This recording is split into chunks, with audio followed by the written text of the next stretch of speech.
Sir, क्योंकि मैं सदन का सबसे युवा सदस्य हूं, मैं अपना दायित्व और अपनी जिम्मेदारी नहीं निभाऊंगा अगर मैं आज इस देश के युवाओं का सबसे ज्वलंत मुद्दा जो है उसे ना उठाऊं।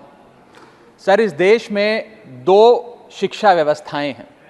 एक शिक्षा व्यवस्था है अरविंद केजरीवाल जी की शिक्षा व्यवस्था, जिसमें दिल्ली में वर्ल्ड क्लास स्कूल बनाए गए, बढ़िया करिकुलम, क्वालिटी एजुकेशन दी गई और एक शिक्षित भारत का, शिक्षित राष्ट्र बनाने का सपना लेकर आम आदमी पार्टी, अरविंद केजरीवाल जी आगे बढ़े। एक दूसरी शिक्षा व्यवस्था है सर, जिस शिक्षा व्यवस्था में परीक्षा शिक्षा माफिया जन्म लेता है, जिसके तहत आज लाखों बच्चों का भविष्य अंधकार की कागार पे खड़ा है। मैं बात कर रहा हूं नीट यूजी और यूजीसी नेट की, जिसमें कुल मिलाकर करीब 35 लाख बच्चों का एग्जामिनेशन हुआ। हमने देखा, देश भर में देखा कि कैसे उस एग्जामिनेशन को पेपर लीक हुए, क्या उसमें माफियाओं का राज रहा और कैसे इन 35 लाख बच्चों का भविष्य आज अंधकार की कागार पे खड़ा हुआ है।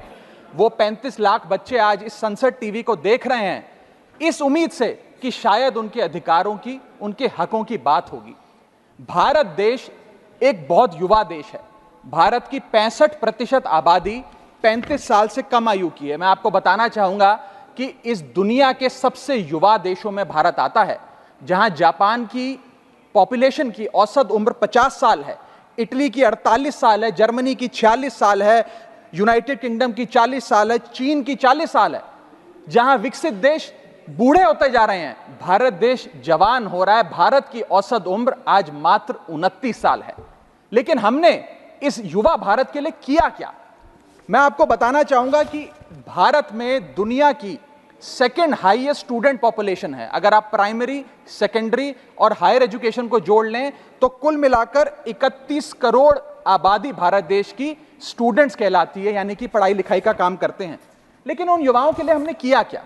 मैं बताना चाहता हूं कि इस व्यवस्था ने, सरकार ने उन लोगों के लिए क्या किया। 2 आईपीएल हैं सर इस देश में। एक आईपीएल है जिसमें गेंद और बल्ले का खेल होता है, जिसे कहते हैं इंडियन प्रीमियर लीग, और दूसरा आईपीएल है जिसमें युवाओं के भविष्य के साथ खेल होता है, जो है इंडियन पेपर लीग। और आज मैं उसकी पूरी सूची लाया हूं कि कैसे युवाओं के भविष्य को सिक्योर करना तो छोड़िए, उसे बर्बाद करने का काम किया गया। और उस सूची में मैं नाम पढ़ के आपका ध्यान आकर्षित करना चाहूंगा कि क्या क्या हमने अपने देश के युवाओं को दिया है।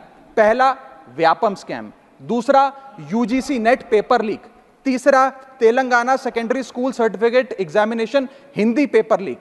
Assam HSC-LC general science paper leak. Uttar Pradesh लेखपाल recruitment exam paper leak. Rajasthan forest guard recruitment exam paper leak. Bihar public service commission exam paper leak. Gujarat head clerk exam paper leak. SSC CGL exam paper leak. UP TET exam paper leak. Rajasthan university paper leak. UP PSC paper leak. Maharashtra HSC exam chemistry paper leak. UP police constable qualifying exam paper leak. REET यानी कि Rajasthan eligibility examination for teachers paper leak. Haryana police constable exam paper leak. Himachal Pradesh police constable exam paper leak. Railway recruitment board group D exam paper leak. Orissa teacher eligibility test paper leak. Assam police recruitment exam paper leak. Bihar board का 10वीं कक्षा का भी examination paper leak. Telangana SSC exam paper leak. Karnataka SSC-LC exam paper leak. Delhi university law entrance exam paper leak. Jamia Millia Islamia entrance exam paper leak. UP board exam mathematics और bio का paper leak. Rajasthan teacher recruitment exam paper leak. और इस साल का NEET का 2024 का paper leak. माननीय राघव चड्ढा जी, ये ऑथेंटिकेट करके आप यहाँ मैं दूंगा सर, सारी रिपोर्ट दूंगा। थैंक यू सर, आज हम अपने देश के युवाओं को एक अच्छी शिक्षा व्यवस्था नहीं दे पाए, नौकरियां नहीं दे पाए, बेरोजगारी चरम पर है, ऑर्गेनाइज सेक्टर की बेरोजगारी चरम पर है और अनऑर्गेनाइज सेक्टर की तो आंकड़ों की क्या बात करी जाए। सर मैं इन स्टूडेंट्स की पीड़ा इसलिए भी समझता हूं क्योंकि मैं खुद स्टूडेंट रहा हूं।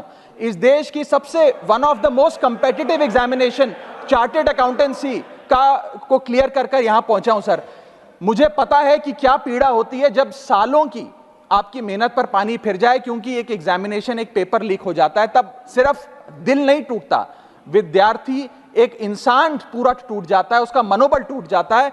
आज उस मनोबल को हमें सबको मिलकर एड्रेस करने की आवश्यकता है। और आज मैं उन युवाओं की ओर से नीट से संबंधित उन 35 लाख स्टूडेंट्स की ओर से सरकार से 5 सवाल पूछना चाहूंगा। और वो पूछने से पहले ये बताना चाहूंगा कि एनटीए, जो जिसे नेशनल टेस्टिंग एजेंसी का नाम देके जिसका गठन किया गया था कि वो युवाओं के भविष्य के लिए कुछ कारगर कदम उठाएगी, एक ट्रांसपेरेंसी से एग्जामिनेशन कराएगी, उस एनटीए का फुल फॉर्म आज नो ट्रस्ट एनीमोर हो गया है।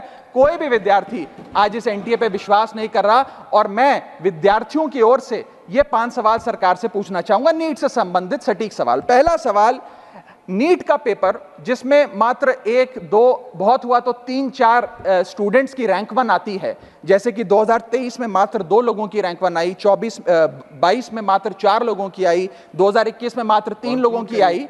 जब इतने कम स्टूडेंट्स की रैंक 1 आती है, तो इस साल 2024 के नीट के पेपर में कैसे 67 बच्चों की रैंक 1 आ गई, जबकि फैकल्टी और टीचर्स ये मानते हैं कि बहुत मुश्किल पेपर था। सर मेरी पार्टी का समय बचा हुआ है सर, प्लीज मेरे को 2-3 मिनट दे दीजिए। नहीं सर, 4 मिनट 5 मिनट भी नहीं हुए सर, वक्त दे दीजिए please. Conclude with in sir, 1 minute conclude, otherwise I will move. Sir वक्त ऐसे मत दीजिए कि भीख लगे सर, वक्त ऐसे मत दीजिए कि ठीक लगे, बाकी जो आपको ठीक लगे। सर मेरा दूसरा सवाल, कैसे मैथमेटिकली इम्पॉसिबल नंबर स्टूडेंट्स के आते हैं? इस एग्जाम में या तो 720 नंबर आएंगे जिसके सारे जवाब सही हैं, और अगर एक भी गलत हो गया तो आप 715 नंबरों पे आ जाएंगे।